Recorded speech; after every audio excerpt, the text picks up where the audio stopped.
So welcome. Today we are going to be talking about the science in The Martian. Mostly the movie. So if you haven't read the book, that's okay. I do have my trusty book here with notes that I'll use as a reference for a couple of things here.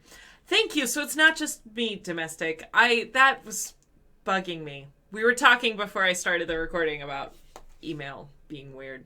And it's just been consuming my entire day, honestly. Because a lot of my emails are like, I have to get to right away. And now I'm getting all these ads that, anyway, doesn't matter. We're going to talk about The Martian. I'm really excited to talk about this. And, very funny, Billy. You will still be entertained, I'm sure.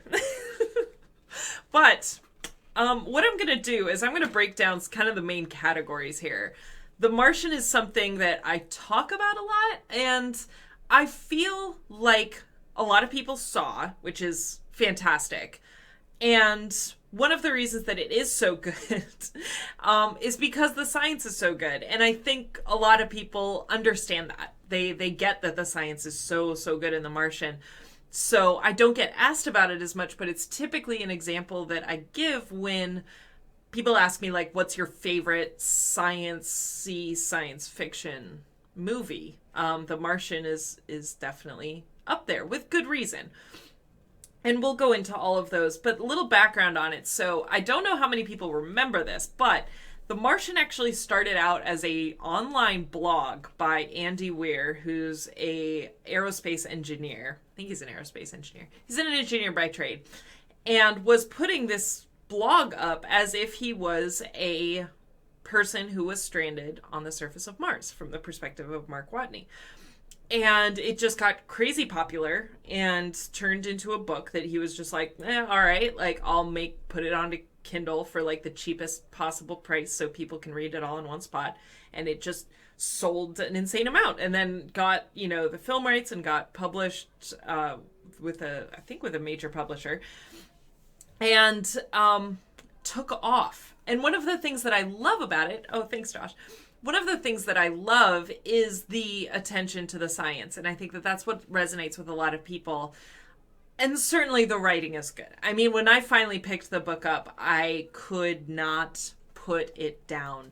It is very well written, very fast paced. And I think that the movie, for the most part, I would give like a 9 out of 10 in terms of their ability to capture the mood in the book. They didn't get as much of the science. They glossed over some of that. They made a little bit of the science a little more extreme, and we're going to talk about both of those situations.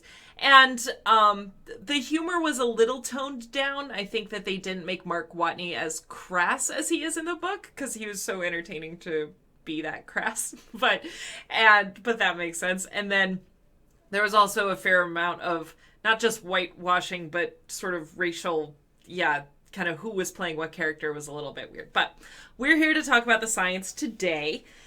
The first thing that I want to talk about is the Martian environment. The best thing about this book and this movie is the fact that it got people genuinely excited about going to Mars. I'm about to maybe blow your mind. The movie came out 5 years ago. That made me cry a little bit.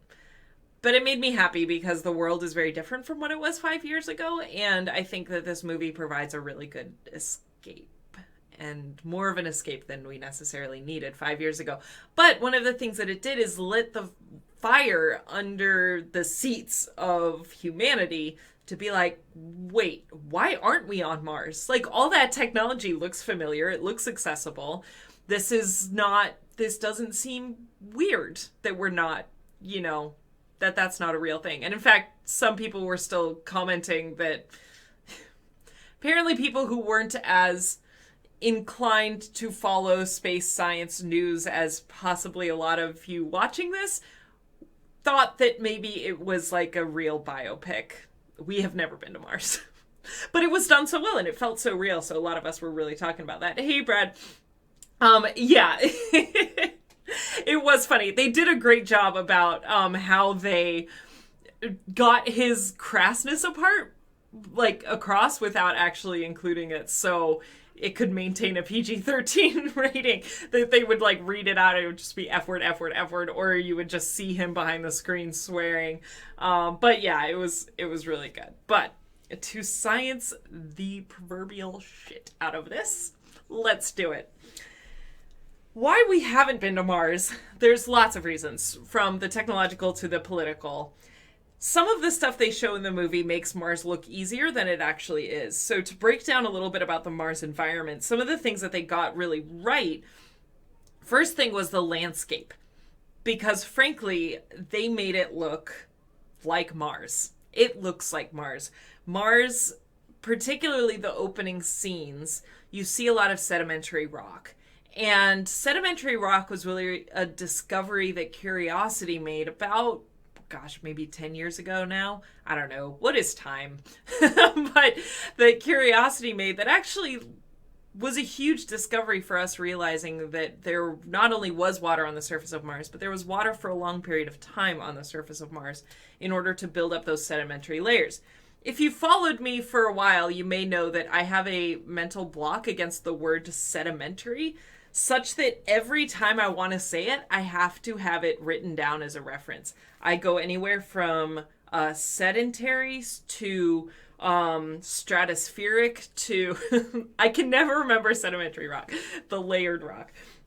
But those layers occur because of water there for a long period of time, building up these layers over time. So the fact that it opens with a scene and we have a lot of sedimentary rock in the background is accurate and is pretty cool. Now, the inciting incident, and yes, the inciting incident here is a storm appears. And they're out doing their research as they would, collecting samples, doing experiments that all look like the type of things that we would be doing on the surface of Mars. And they get a notification that there's a storm coming in and that it's about to be a lot worse than they were expecting. And they look up and there's a big dust cloud coming over the hills, and it's got lightning in it, and it's dark and horrible and scary, and they say that it's carrying a force of like a few thousand Newton. And that's all right, except for one particular thing here. That's an awesome emote, Adam. One particular thing is the force of wind on Mars. It's not ever going to push something over. And to break down the science of that a little bit is the fact that the Martian atmosphere, while it does have an atmosphere, it's 0.6% what it is here on Earth. So when you have maybe at home or in a science museum just had those like little Bell vacuum chambers that you were able to use and do experiments in, just this tabletop basic experiment, when you get it to be a vacuum in that, that's about what the surface of Mars is. It's effectively as good as a sort of cheap vacuum that we can make here on Earth, just on a tabletop. So 0.6%.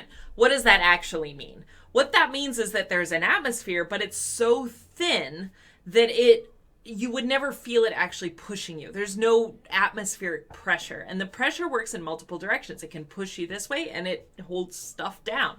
And when it's pushing you this way, if it's only 0.6%, it's not going to push you and you wouldn't feel it at all. But most importantly, it's not ever going to tip over any sort of spacecraft or cause them to need to abort a mission because of that. So yes, Dracorex, thank you. This is called out as the most kind of inaccurate thing that happens in The Martian. But Andy Weir did do this on purpose. He did this consciously. And the reason he said that he made this the incident, even though it violates the physics of the surface of Mars, is because he was very conscious that the accident that leaves Mark behind not be a fault of the crew. That he wanted it to be an environmental impact that made them had to leave, that caused a satellite to break and puncture Mark Watney's suit. And he needed that to not be the fault of any of the crew members. So turning to the environment, a dust storm seemed like the most reasonable thing. And I think most people, yeah, Dave. And I think most people let that go because the visuals make sense, and we've heard of dust storms on Mars, but it's really that nuance of the atmospheric pressure being so low that it's never going to actually physically push anything. But again, science to fiction, the realm of science to fiction, sometimes you have to let the story motivate it. And I think this was one of those cases that we let it go, because otherwise there would be no story. Or at least not the type of story that he wanted to tell. And I do agree, Andrew, that continuing the push, not to mention there have been some really interesting discussions about the impact that Challenger had on our society's view of space and space exploration that I think changed a lot of perspectives and did damage for a good period of time. Space is scary and hard and filled with death. So that also has a big impact for sure.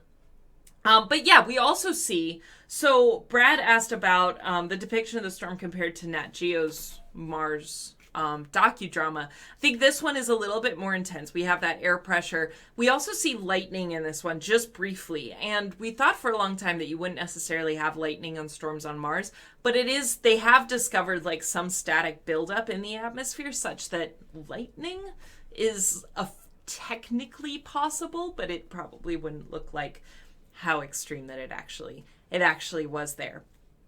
But that's really the big thing.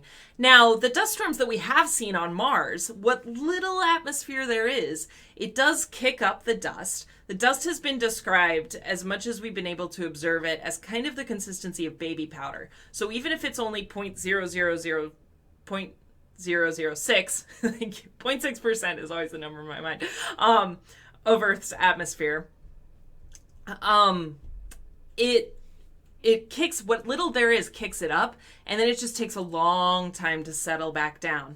Not just because it's so fine, there's nothing sort of pushing it, but also the gravity on Mars is 1/3 of what it is here on Earth, so you also don't have as much of a gravitational pull pulling it down. So these dust storms do occur, and they do cause issues, but the main issue that they cause is just visibility and solar power. Solar power is really what keeps a lot of the rovers and everything that we've had going for so long. Opportunity. We lost Opportunity, who was trucking along, and I'm pretty sure was taking over a good region of Mars when a dust storm occurred that blocked out the solar panels. Or did it? Maybe Opportunity just became sentient and has created a race of super robots underneath the surface of Mars. That's the story in my head. We'll go with there. There's another cool scene too where he's driving across the sort of big plain of Mars, and these dust storms are sort of going around, and it's pretty cool. It just wouldn't necessarily look like that because the atmosphere is so thin. How we do measure wind speed on Mars is actually really interesting because we can't yeah, exactly, Billy. We can't actually use what are they called? Not odometers. The little cuppy things that spin around to tell you what wind speeds are. I'm so sorry, my meteorologist father. I don't remember what they're called. People can chime in. There's people a lot smarter than me in this chat right now. The little spinny cuppy things that measure wind speed wouldn't work on Mars because of this exact reason.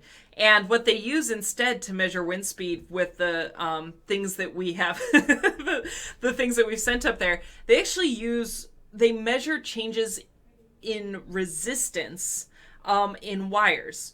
So you know, like how you use your toaster, when you run a current through it, the wires in your toaster have really high resistance, and so they heat up as the current is trying to pass through it. And if that resistance were to change, you can measure that in the current that's happening there. And that's essentially how they measure wind speed on. Thank you, anemometer. Thank you. It's called an anemometer. But that's how they measure wind speed on Mars. Is they essentially take a toaster coil, high resistance wire, and as wind passes, that will slightly change the resistance in the wire without any other environmental factors. That indicates how fast the wind speed is. So pretty cool, pretty interesting. Let me see. So that was the atmosphere on Mars. And the other thing that I wanted to talk about was like the practicality of Earth to Mars relationship. So talking about the distance between them. Now, Mars is about 1.5 times the distance that the Earth is from the sun. It's about 1.5 AU, astronomical units away. We're 8 light minutes away from the sun, and then Mars is a further 4 light minutes away when we're all aligned perfectly. So Mars is 12 light minutes away from the sun, which means it takes data and communications that long, either 8 minutes if from the sun to the Earth, or from Earth to Mars. If they're aligned perfectly, it would take 4 minutes. But they're going around the sun at different speeds, right? So you have Earth going around faster than Mars is going around, and the communication that would happen between them would be at a minimum 4 minutes. And they kind of talk about, if you're on the exact opposite side, then that would be 8 minutes to the sun, then 12 minutes. So you have a 20-minute window. That's going to be sort of the longest. So it's going to be between 4 and 20 minutes to have communications between them. Hey, everyone. Thanks for hanging out. Welcome, welcome. Another cool thing you might have noticed in the movie is he talks about souls, right? So he talks about soul number, 240 something. That's because a day on Mars is different than a day on Earth. It's not that different, weirdly. Even though Mars is so much further away from the sun, and it's half the size that Earth is, it's actually rotating a little bit slower. So I think, I didn't write this down, it's just over 24 hours. It's like 24 hours and 36 minutes, I want to say. So over time, that starts to build up. So they call them sols as Martian days versus Earth days. Yeah, hi, Uncle Bill. I've seen you drop in a couple times from the Cosmo Quest, so welcome. I'm glad you're here. All right, so we have the distance, the ability to communicate, the soul days on Mars versus days on Earth. The other thing is just getting to Mars from Earth, right? Remember, we're not always perfectly aligned, and you don't just shoot straight across, right? This is like, and I'm going to use this analogy very loosely because it's kind of a sports ball realm for me, but when you're throwing a football, you throw the football to where the receiver is going to be, not where they currently are, because they will presumably be moving. So that's the same thing that we have to do when it comes to launching things from Earth to Mars. You have to figure out where Earth is and where Mars is and where they're going to be in the time that it takes to get there. And estimates range from, it's like, I think the best you can get is maybe just over 6 months journey. Like if you just have it lined perfectly. But then, I mean, your launch window's tiny when it comes to that. So you're going to be looking at, I think the average is like 9 or 10 months to have a journey from Earth to Mars. Just from the practicality of having to launch from Earth and aim and hit Mars at some point later. They're not just two planets that are going to be sitting there perfectly aligned with each other through the entire thing. Easy to forget. Like, I get it, right? That's kind of why we have these discussions, because, we don't necessarily think about that all the time. And yeah, with various types of propulsion and all that fun stuff, it changes the environment that you have to do. Now, one of the big plots in The Martian is the fact, which Zach fixed that. It is genuinely a good movie. I really enjoyed rewatching it. I've watched it a lot. And I'm not going to shame anyone for not having seen it, but it comes highly recommended. I am ruining everything for you, but at the same time, I don't think that you're missing out. Like, it's still worth watching, because it's good. It's a good movie. And yeah, and the book itself is great too. All right, so talking about distance, communications happen at the speed of light. So they mention this frequently in the movie when they're trying to initiate conversations between them. They say when they first make communication with Mark Watney, yes, please do, Zach. That's awesome. I hope you do. That would be fun. When they first get communication between Mark and Earth, and he's just sending pictures back and forth, one of the guys comments, right now we have a 32-minute round trip comm time signal to get there, turn around and come back. Divide that by 2. We've got 16 minutes on either side.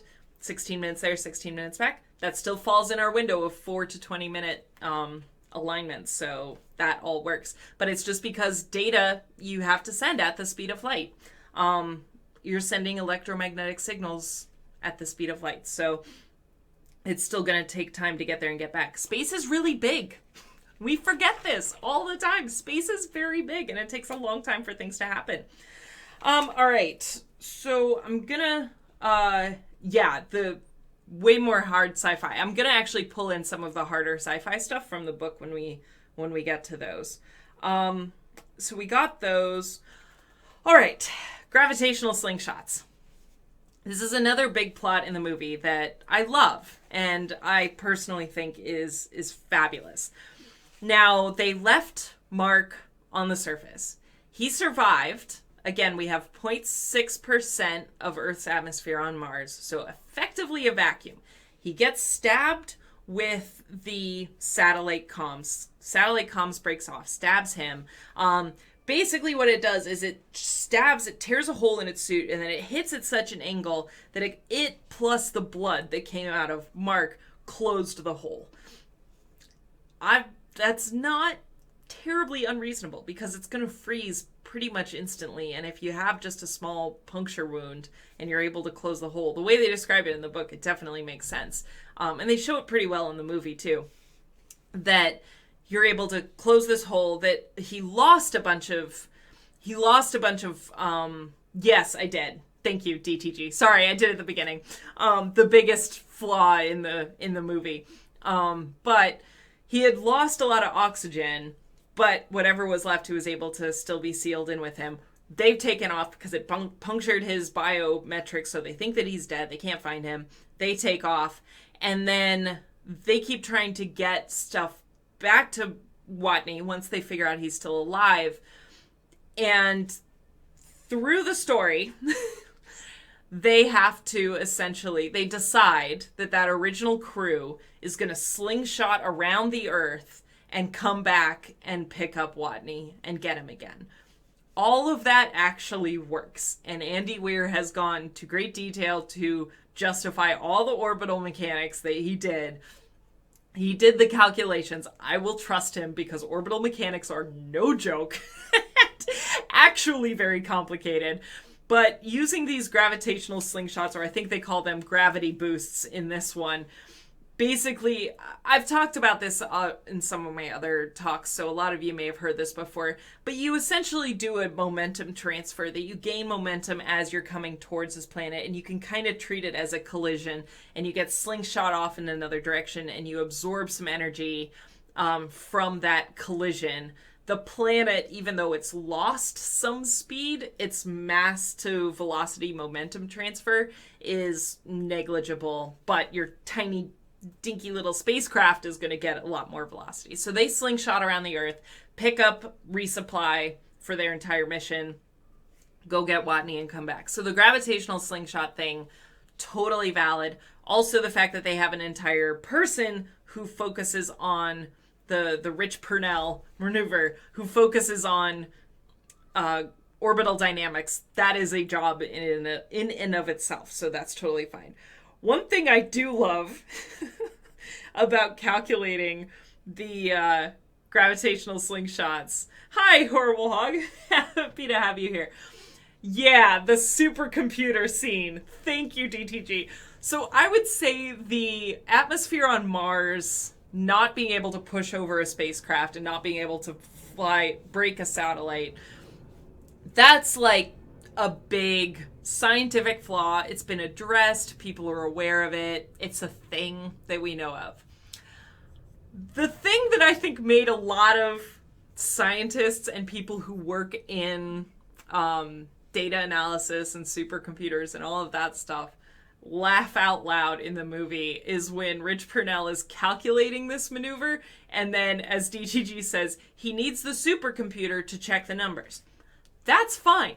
there are a lot of, when you're talking about these dynamics, the numbers are so big to so tiny. Like when you're trying to get your precision within meters of each other and you're talking about, light minutes of distance between you, that's a level of precision that does require a high advanced level of computing.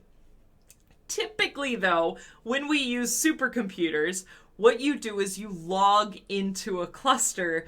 You don't physically go and sit in the room with the computer to test your code. You don't walk into the cluster, sit down on the floor, hardwire your laptop into it, and sit and code. That was genuinely, that's the only thing that pulled me out of this movie, that I was like, because you just SSH into your cluster and run your code. But that's fine. This is getting very nitpicky, and I am obviously a very positive person. So, yes. I'm so sorry, Zach. Andrew, yeah, we had talked about, there's been a few incidents with, Martian landers and satellites. There was a satellite that they messed up kilometers to miles, and it drilled itself into the surface of Mars. Polar Observer. Thank you, DTG. You've answered that every time we brought it up. Thank you. I will remember it someday. I always end up thinking about the Beagle missions that just disappeared. We thought that they landed and then they disappeared, and then we found them again like a decade later. But yeah, Polar Observer just barreled itself into the surface of Mars because they used miles versus kilometers. Yeah. So that's a thing. Exactly. It observed it tried to get a little too close. It took zoom and enhance very seriously. Sorry, that was a really dumb joke. Okay, so talked about gravitational slingshots. Everyone was sick to their stomach. And the poor person that had to figure that out, I can't even imagine. Like when you just, that sinking feeling times 10 of going, what happened? And then you click. You wake up in the middle of the night and feel sick to your stomach. Anyway, carrying on. Living on Mars itself is not easy. Like I said, they make it seem a little bit easy. Now, one of the things so we have our big scientific error that was consciously done for the purposes of the story that we're fine with. We have the hard plugging your computer into a supercluster that just makes nerds giggle. Then you have the practicality of filming a movie in space, and that's Gravity. Not Gravity the movie, that's for another time. But the gravity on Mars is 1/3 what it is on Earth. They do a pretty decent job, I've got to say, about Mars Climate Orbiter. Thank you for looking it up. Okay, that was the one that barreled itself into Mars. Mars Climate Orbiter. They do a good job visually of trying to acknowledge that the gravity is different on the surface of Mars versus Earth. They walk around a little bit slower, a little more purposeful. That would be kind of a slow, maybe their boots are weighted down somehow. They also do a great job when he's picking up these big, not baskets, but containers of Martian dirt. When he's picking them up, it looks a lot easier than it would if it was here on Earth. So those little nuances you definitely notice and are aware of. And this one is a little personal to me, because one of the jobs that I had when I left academia was working at a science museum.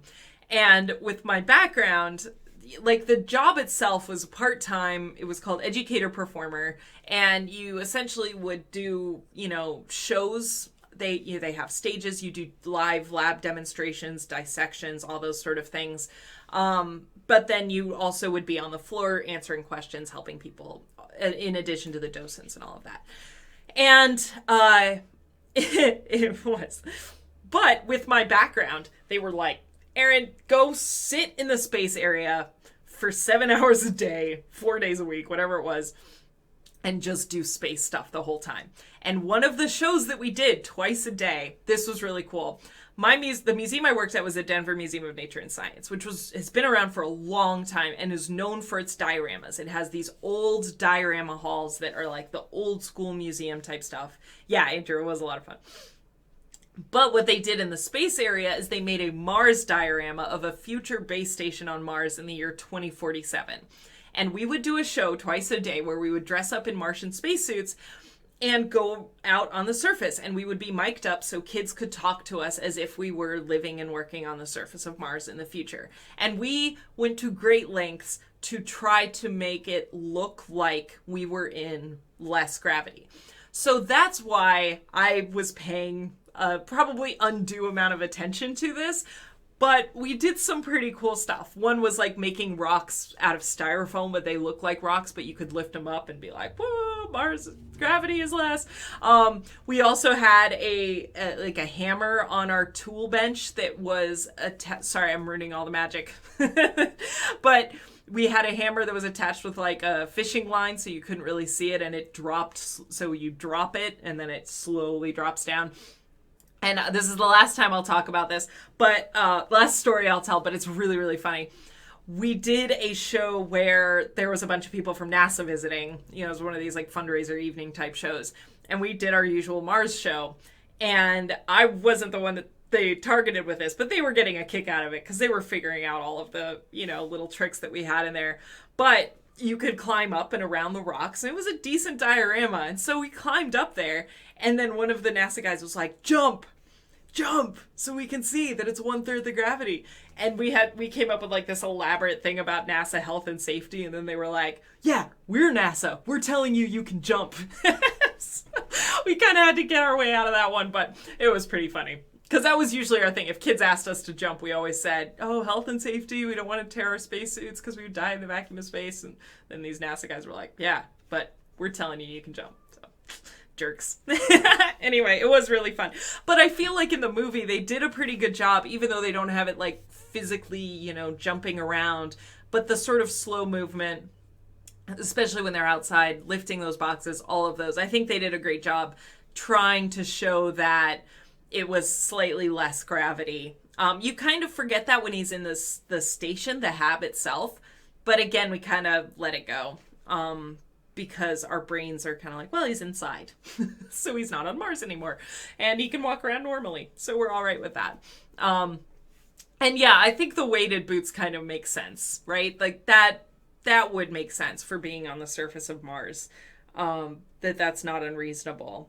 So we have the gravity, water, getting water on Mars. Now, he goes through it pretty quickly in the movie. He's basically like, all right, I have all this fecal matter. Yay. I have soil. There's Martian soil. So I can take the nutrients from our fecal matter that we've used for ages, crumble it up in the soil, hydrate it inside where there's a pressurized atmosphere, and grow plants. And he talks about how he needs to find a way to make water.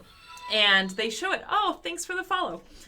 They show it pretty briefly. I'm glad they left the explosion in there because it is really, really funny. But essentially what he's trying to do is, in order to make water, you need H2O. Yeah, it's in your... They vacuum seal the fecal matter, so any bacteria would remain in there. And he did have, didn't he have some, I know they talk about the bacteria in the book a lot more. I learned more about bacterial fecal matter from reading The Martian than I ever really needed to know, or wanted to know, but that's okay. So he talks in the book and in the movie, in order to get water, it's H2O. To get oxygen, that's doable to some extent. They brought a lot of oxygen with them, and they brought a lot of oxygen with them, but the big thing is trying to get hydrogen. They also have oxygenators to be able to breathe, right? They have lots of ways of actually getting oxygen in there, but what they don't have is ways of getting hydrogen. So I've got the book. And just briefly, the big thing is that when they landed on Mars, their lander had fuel in it. That fuel is hydrazine. So they had a lot of hydrazine left over in their lander, and they can liberate the hydrogen from hydrazine, but it's very, very dangerous to do because it's how rockets work. They essentially fuse, and the end product is H2O. So it will explode if you do it too quickly. But what you have to do, I'm just reading it here, is because I'm not a chemist, run it over a catalyst, which he can extract from the engine, and turn it into nitrogen and hydrogen. And it goes through this interim step that you then get, you get ammonia, and then you get hydrogen out of. And he goes into painful detail, and we don't need to go into there. Hey, big fun art. And exactly. But essentially what happens, and they briefly discuss it in the book, it explodes, and it explodes spectacularly. He blew himself up in his face with his first try, and it's effectively because he forgot to compensate for the CO2 and the oxygen levels from his own breath that he was contributing. He does all the volume. It's a lot of detail in the book, and mad respect, but he goes into a lot of the detail, but forgetting the air that you're physically breathing, and the residual oxygen that you're breathing out was the key component that he forgot about. And so there was an excess of oxygen combined with a hydrazine. So yeah. Oh, Andrew, I agree. The scene makes me laugh every time. It's fabulous. It's so like that. Woohoo! And then he slowly sits down, and he's still smoking. And you can see if he did that, he would have no eyebrow. But it's really good. And like I said, they really break into it a lot. So it's really, really smart. All right. So he is able to make water. He creates this contained environment where essentially he's creating a humidifier is effectively what's going on. He's introducing tiny amounts of H2O into the atmosphere, traps it within this plastic bubble so it just condenses and then falls down into the dirt. Brilliant setup. I mean, it's really cool and visually awesome to see anyway. And, you know, this idea of planting potatoes, there are these vegetables that you can just plant them at their core and they'll grow another plant. Garlic is another example. You know, if you plant a garlic seed, it will, or if you leave garlic too long in your bowl and forget about it, it will become a garlic plant in and of itself. I think it would work, honestly. Like the detail, I'm not a botanist, but it made sense to me. I think, as Zach pointed out, I think the bacteria levels would probably be the trickiest part to have work, because there's like no nutrients in Martian soil. But they had almost a month of six people's fecal matter? That's a lot. So there was a lot to work with. And he makes this thick layer, and it's root vegetables. Thank you. that was the condensed comment that we needed to say. Thank you, Zach. Fair enough. I love it. And you're not wrong. It's a load. That's really funny. All right, another thing that they talk about, the RTG. The RTG. All right, so at some point he is trying to figure out how he can get the rover up and moving so he can go further and further distances on one battery. And he plays with the environmental controls, so he basically turns the heat off to see how long his residual heat will keep him warm to extend the battery life. And then realizes that he can't do that, but there was something that they brought with them that could be a source of heat, and that is the RTG. So RTG stands for radioisotope thermoelectric generator, and it's a big box of plutonium, is what it is. It is not the kind in nuclear bombs. This plutonium is way more dangerous. It's plutonium-238, which is incredibly unstable, and it's radioactive all by its lonesome self. And as DTG said, the first rule of the RTG, you do not dig up the RTG. It's the number one rule. The RTG houses the plutonium, catches the radiation in the form of heat, and turns it into electricity. It's particularly not a reactor. It doesn't increase or decrease the radiation, and it's just a natural process of the radiation happening. And I literally just read that from the book. That's how good this book is. So, and yes, indeed, he's about to dig up the RTG. And, he mentions these have been used for a long time. They've powered probes and rovers and all sorts of things because they're not affected by storms. They don't require solar power.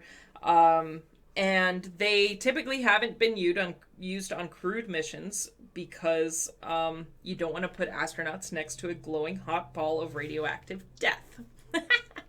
But without continuing to just read directly from the book, essentially it is an effective, efficient heat source for him. And he's just trying to forget the fact that he's being mildly irradiated as he is using it, but it can function as a heat source. And yeah, exactly. Shorter half-life is good. And yes, we are running short on plutonium-238 for future missions. Yeah, Zach, there are some interest, it's slightly, yeah. There are some things you'd have to do to it to make it particularly dangerous in that respect, but there is plutonium-238 wandering out there. Now, there are studies. My ex was a nuclear physicist, so I remember some of this stuff. But if I remember, the residual plutonium from nuclear power plants, they have looked at finding ways to recycle that, and you would get plutonium-238 out of. I know nothing more than that, so we're leaving that there. Yeah, you're not wrong, Zach. Go RTG or go home. Exactly, Brad. So he digs this up. They basically, when they got to Mars, they had their power source. It was good. It got them there. They bury it. They put a flag in it, and they say, do not dig it up. He goes and digs it up to keep him warm through radiation, which is fabulous. All right. Another cool thing that they did a good job of is Mars is a vacuum. They are very, very, very faithful to this in the sense that you never see him outside without his spacesuit. And they left in one of my favorite scenes from the book that gets me every time, which is when the entry hall detaches from the lab and the entire place depressurizes because Mars is effectively a vacuum. What happens is, in the book they explain it more, but because this space station was only supposed to be about 60 days, he's up there for, months and months at this stage, and he's gone in and out of this entryway frequently. It's slowly worn away because it's been air pressurized and depressurized. They have this entry chamber where they depressurize, go outside, come in, pressurize, and then they can go into the lab. And it's been used so many times that it effectively just breaks and it detaches from the hab and leaves a massive hole behind. And he gets blown away from it. Does get cracks and tears, gets a big crack in his shield. Now, in the movie, he literally uses duct tape. I believe in the book, they make it clear that this is like duct tape, but can be used officially for sealing holes such that they will hold up in a vacuum. I don't think if you have a strip of duct tape, it is but they wouldn't use it. They do use duct tape in space, but it is slightly too porous to actually save someone's life. So yeah, I think, but it is used. I feel like in the book though, he didn't explicitly use duct tape. I could be wrong though. Maybe that was just my brain going, must be kind of like duct tape. I don't know. I just don't feel comfortable trusting duct tape. A single layer. I'll put it that way. A single layer of duct tape. I think it's too porous. But it is incredibly sticky and it will retain its stickiness for a long time. So they do duct tape things to make repairs in space. But I think repairing a crack in your spacesuit, I'm not sure that's feasible. But I didn't mark that scene in the book, so I can't reference it right now. without just sitting here and flipping through the book. Magically, no. All right. That was it. Used plastic with duct tape as structural support. Thank you, DTG. This is why we have people here for this stuff. Covered it with plastic and then used duct tape on top. Awesome. All right. See? Thanks.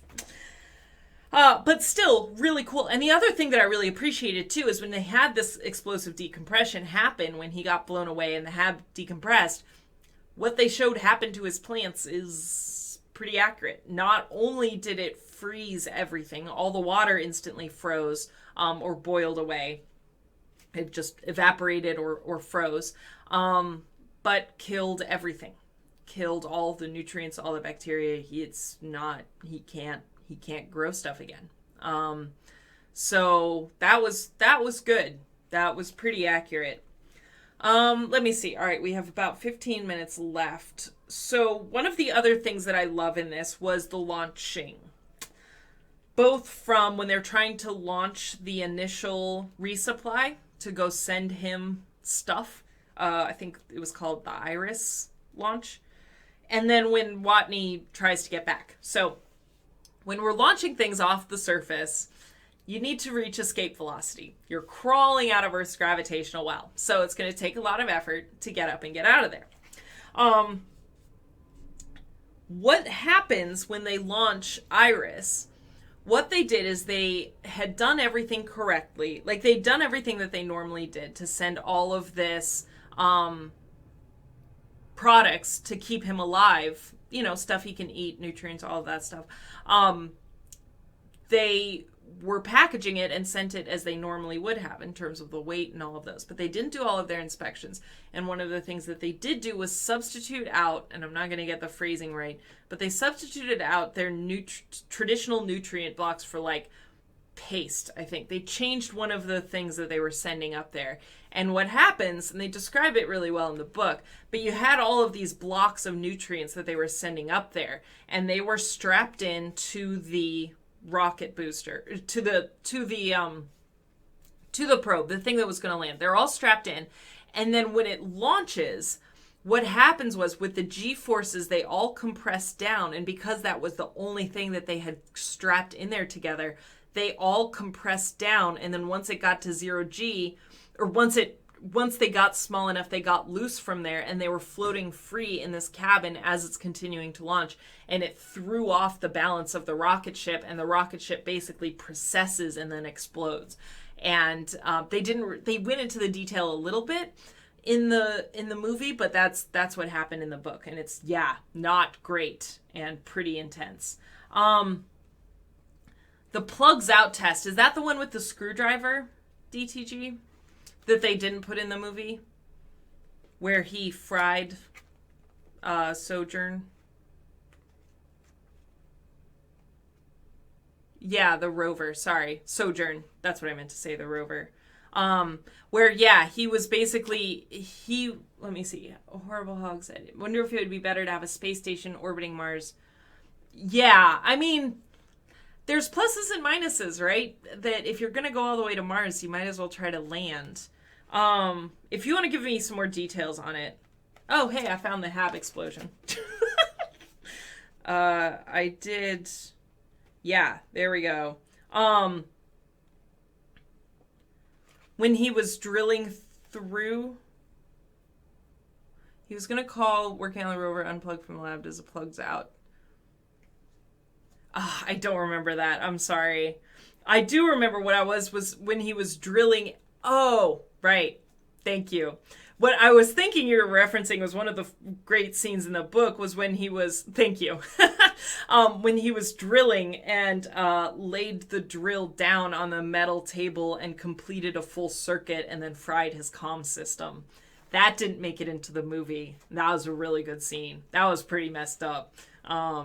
He's basically like, drill pulled too much amperage, it closed the circuit, and then I fried everything. All the things.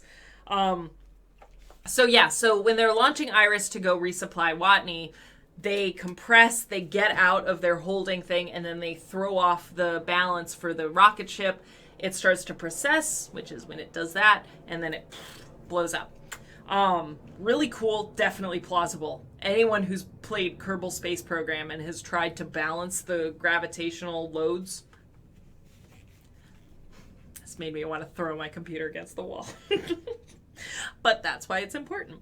And then the other thing, and I think Andrew was talking about, how he had to strip the Ares 4, was it the Ares 4 return vehicle? To try to launch off. So when they go pick him up, they are going too fast. That speed that they got slingshotting around the Earth got them back faster, but they're going too fast to be able to actually slow down and land to get him. So what he has to do, as instead of just waving goodbye, but he's going to use the launch vehicle that they had sent ahead for the next mission that's in a different location on Mars to launch up, meet them, get picked up, and then come back. And that's hard and scary to do. I do like this because I think that does make sense. Yeah. But I think that this does make sense when it comes to going to Mars, that this is what we would do. I think Andy Weir mentioned this. I forget what it was called, but he based a lot of this stuff on the actual plans, called Mars Direct. Sort of first initial plans of how to get to Mars. One of those was it's like you would send a bunch of supplies, then you would send a crew. While the crew's there, then you get the supply run for the next crew going, send those, then you send the crew. So you're always you're like one step ahead in terms of the supply missions, and that's what they did here. So the supplies, for the most part for Ares 4, are there, and he gets to those, and he has to get off of the surface. But he's got to not just launch from the surface, which that spacecraft is fine and ready to do and fueled up, but he has to get high enough and to the right velocity that he can tag up with this, with the Hermes as it's flying by. And that's difficult. And Andrew, that was where he has to strip out that launch vehicle, like strip out, to the extent that they're like, you need to remove the hull plating. The thing protecting you on the top is going bye-bye, because it's too much weight. And all of that weight, however heavy you are, that's going to keep you from reaching that velocity that you need to get to. Yeah, exactly. Acceleration is the force divided by mass. So change your mass, you can increase your acceleration to get off the planet. And yeah, the pirate bit. Oh, that's in great detail in the book, how he's now a pirate. But yeah, he essentially is like, no one ever explicitly told him to do this. This was just the vague plan. And technically outside of the HAB is international waters, because it's just the HAB itself that's NASA property, because you can't own property in space. And so he's like, I'm in international waters commandeering a spacecraft that's owned by NASA, so I'm the very first space pirate. Well, I think she disagreed in the sense, so I did a panel with DTG at Dragon Con, was that last year? About various space things. We had a space lawyer on the crew. Can I say space one more time? Space. But someone asked if that space piracy was a thing, and I think she slightly disagreed on the nuances of it, but I really loved the fact that it came up, because it is really funny.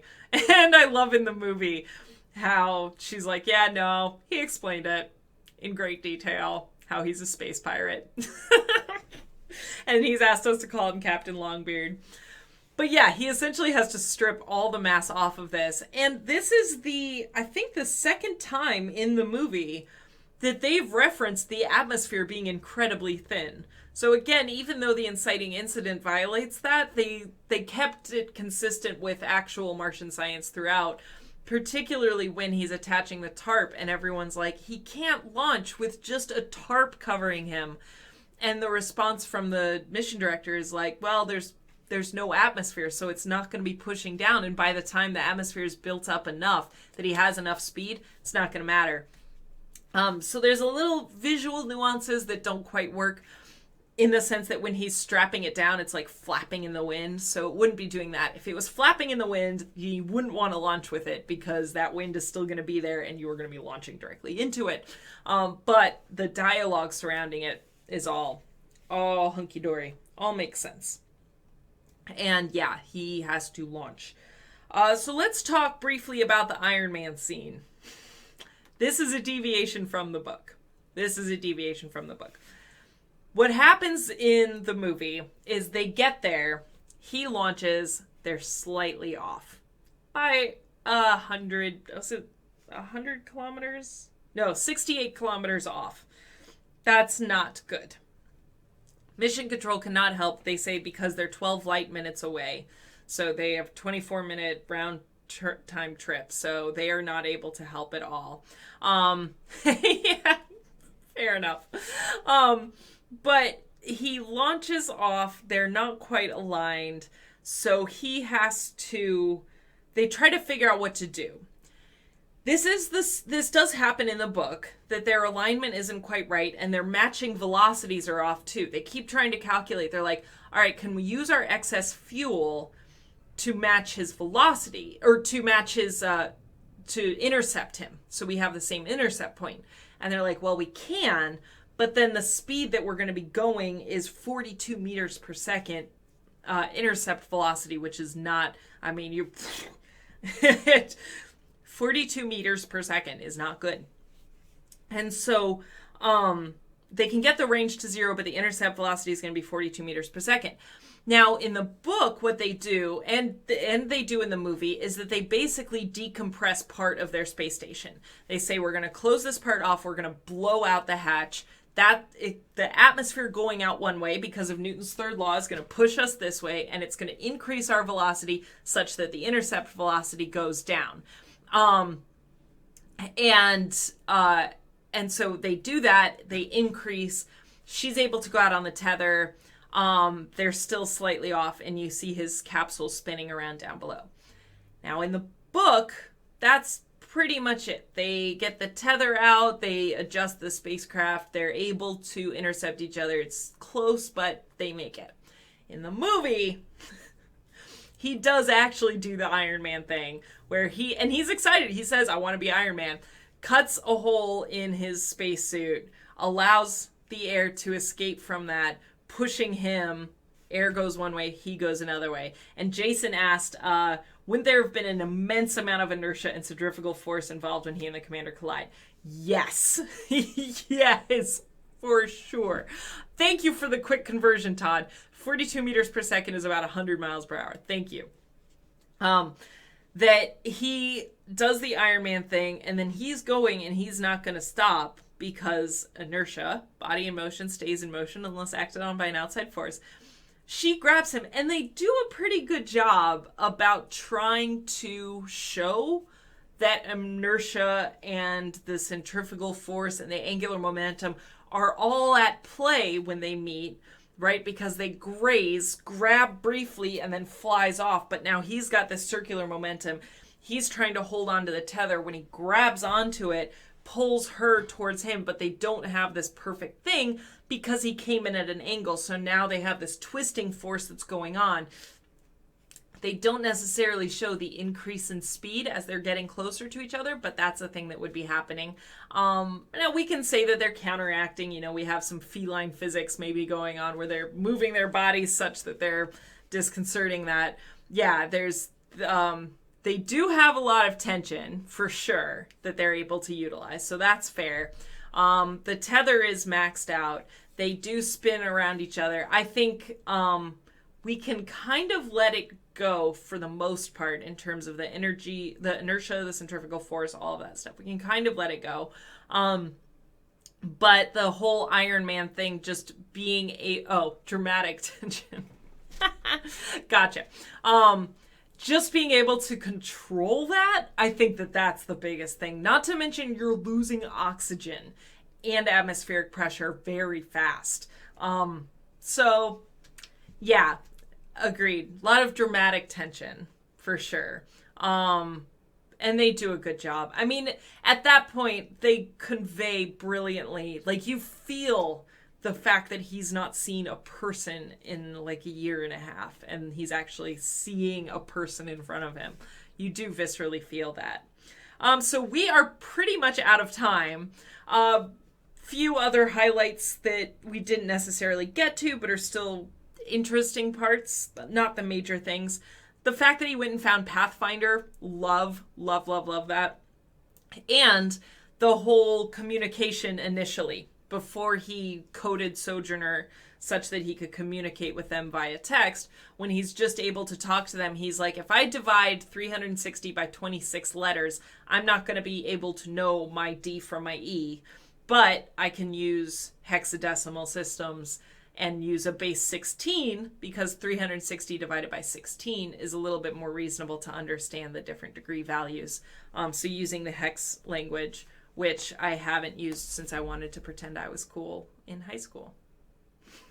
All right. On that note, thank you all for hanging out. I really appreciate all the company. If you missed the later part of this discussion, or if you missed the earlier part of this discussion, this is going to be posted onto my YouTube channel, and you can find the link to that down below. And thanks, Andrew. I know I would love to hang out more. I should just start doing some more like just chatting conversations more. But I get pretty burnt out after an hour. So at least when we're just chatting and talking science. But I do love it and always leave them wanting more. So yeah, thank you all for hanging out. I really appreciate it. If you're watching this after the fact on YouTube, please do all the likey, subscribey thingies. And yes, go. And Jason and I were talking on Twitter about the soundtrack. Soundtrack is fabulous. If you haven't watched the movie, Zach, go watch the movie. Zach, you will enjoy it. Zach. But with that, yes, have a good rest of your day. Stand up, stretch, get some water. And yeah, until next time, I will be back on Friday with Astronomy 101. Maybe I might take it off because people are taking it off as a holiday here in the States, but I will post on my social media again. Links down below. So, all right. Take care, everyone. Thanks. Bye.